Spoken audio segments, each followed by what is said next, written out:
Bueno, hablábamos de las propuestas de Javier Milei, una de ellas la dolarización. Vamos a hablar de la dolarización, pero también vamos a hablar del efecto que provoca en los mercados, de la reacción de los mercados, pero también del gobierno, a propósito del resultado de ayer en las primarias. Y para eso, claro, ya saludamos a Raúl de la Torre. ¿Cómo estás, Rulo? ¿Cómo te va, Vero? Bueno, todavía impactados por la noticia y ya por los primeros resultados o primeras reacciones que está viendo del propio Banco Central. La novedad de esta mañana es que lo que se venía resistiendo hasta ahora, finalmente hoy se dio una devaluación del 22% en el valor de la cotización oficial del dólar, pasa a 350. Se dice que se va a mantener este valor, no se continúa con este mecanismo de ajustes diarios o crawling peg, que se le llama de mini ajustecito, sino que se va a Sí. mantener este valor en 350. Esto para el dólar mayorista. Esta es la cotización, por ejemplo, que van a recibir los exportadores cuando liquiden exportaciones. El dólar minorista, el dólar de referencia,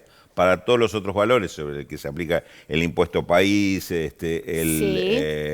la retención por ganancias y demás, que es el dólar minorista o dólar Banco Nación, arrancó el día en 365, un margen de 15 pesos, que es aproximadamente el mismo margen porcentual que tenía anteriormente ¿Y entre esto el minorista impacta y en el mayor. dólar blue?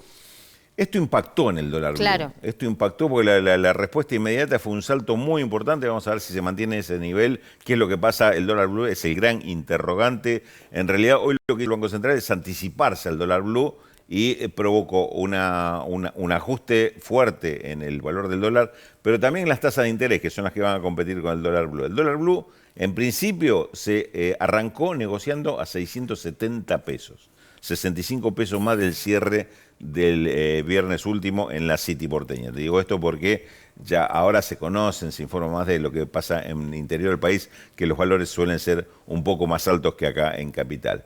Pero como contrapeso, lo que hizo el Banco Central es subir las tasas de interés.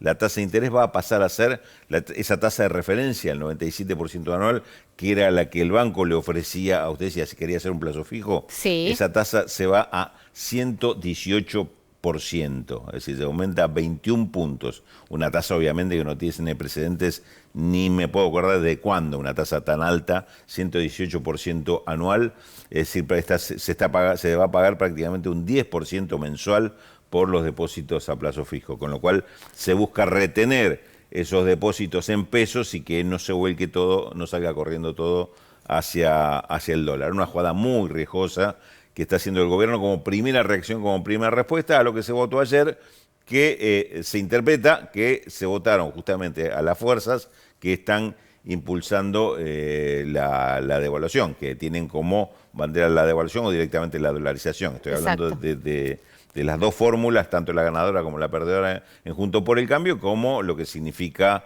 el arribo a Milei a ese, digamos, a ese podio de los presidenciables, ¿no? Evidentemente con la elección de ayer. Bueno, de hecho el resultado lo pone en un lugar, si se quiere, de privilegio a Javier Milei, Claro. impensado horas atrás. Ahora, también pone sobre la mesa una discusión cuestionable a propósito Sí. de la dolarización, por ejemplo. Exactamente, y algo también podemos comentar de la reacción de los sectores empresarios, pero vamos primero al tema de dolarización. Tanto dolarización como tema cepo cambiario, eliminar absolutamente todas las medidas que tienen que ver con restricciones cambiarias, que era lo que proponía, o que propone, mejor dicho, Patricia Bullrich, que ahora ya es candidata, son prácticamente imposibles de hacer, pero si no tenés una fuerza de respaldo importante en las reservas. Esto Sí. se ha hecho, se intentó como política en diversos países, pero siempre con un respaldo muy fuerte de reservas, que es el gran problema que tiene Argentina, no tiene reservas. Esto no se podría hacer sin respaldo. Lo que se habla en el caso de Bullrich, de buscar un blindaje del Fondo Monetario, lo que se habla de parte de Milei, que él tiene los fondos que le aportaría a alguien que no dice quién es, ¿sería un sobreendeudamiento mayor de la Argentina para hacer algún tipo de estas políticas? Parecería inimaginable. Bueno, pero de hecho Javier Milei dijo que él haría un ajuste mucho más grueso, si se quiere, que el que propone el Fondo Monetario Sí, en Internacional. cuanto, en cuanto a esta mañana lo volvió a comentar en algunas entrevistas que dio radiales, que él no tenía ningún problema con el Fondo Monetario Internacional porque el ajuste fiscal que él propone es mucho más duro que el del Fondo Monetario Internacional. Es decir, lo corre por derecha el Fondo Monetario Internacional, dicho en términos, digamos, de mesa de café. Pero realmente está proponiendo una política de ajuste muy, muy fuerte, muy brutal. No le tiene miedo a las consecuencias, sabe, y en alguna oportunidad ha reconocido, que esto tendría un costo social altísimo, es decir, le está sacando esos recursos a alguien, evidentemente, estaría renunciando a tener políticas de transferencias de parte del sector público, del Estado, hacia los sectores más necesitados, inclusive hacia las provincias. Esto provocaría un daño social, unas consecuencias sociales muy importantes, pero bueno, de esto todavía no se está hablando, no se está profundizando, pero es la propuesta en línea que él está planteando. Digamos, ahí sí tenemos una propuesta para analizarla más a fondo. Yo la verdad que en la dolarización no creo que sea algo que sea tangible o posible de practicar. Sí, me parece que para analizar también hay que observar si el voto a Milei es positivo a sus propuestas económicas, digo, la dolarización, eliminar el cepo y dinamitar el Banco Central, o en realidad son votos críticos de la gestión económica del gobierno respecto a la distribución de la riqueza, la recomposición del salario, la inflación. Sí, no, me parece que claramente, y esto aparece en muchas encuestas, que cuando se hacen las preguntas con respecto a las políticas de Milei, tanto lo que tiene que ver con la dolarización, qué haría con el Banco Central, la postura que tienen en aspectos de derechos ciudadanos o derechos civiles, en general se rechazan esa postura aún de parte de quienes dicen que iban a votar a Milei. Sí, es decir, porque suponen que no hay riesgo de perder derechos, ¿no? No lo ven por ese lado, no lo vinculan por ese lado, sino que es más lo que acabas de mencionar. Como hipótesis, el tema del rechazo a las políticas tradicionales. Yo creo que en este caso inclusive hay rechazo tanto a la postura del gobierno actual como a Juntos por el Cambio, la propuesta que hace, inclusive ahora que endureció más la línea, sintiéndose fortalecido por los votos, tanto ayer como hoy, tuvo pronunciamientos muy duros contra Juntos por el Cambio, tratando de diferenciarse. Cuando habla, le empezó a poner color a eso al que él le llama la casta. Claro. ¿En qué vincula a Juntos por el Cambio con Unión por la Patria? Bueno, en el tipo de respuestas que dice que no responden a las necesidades de la gente. Y te comento algo que escuché del sector empresario, porque es interesante esto y te voy a decir por qué.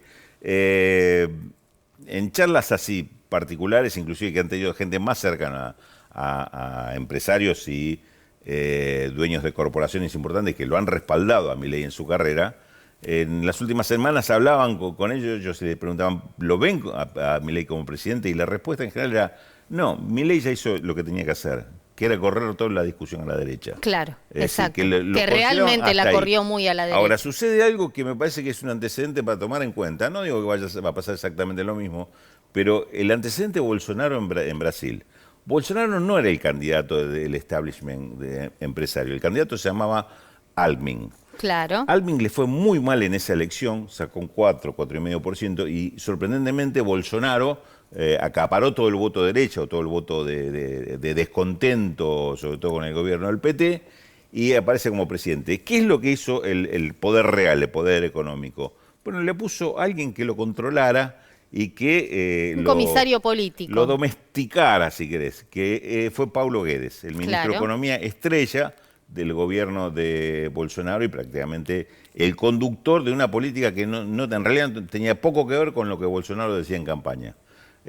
Bolsonaro quería vender hasta la Casa de Gobierno, más o menos era un pro privatista absoluto. Sí. Y lo que hizo Guedes fue graduó todo eso y dijo, bueno, vamos a sacar regulaciones, vamos a hacer un liberalismo, pero no tan fanático. Entonces ordenó en ese sentido.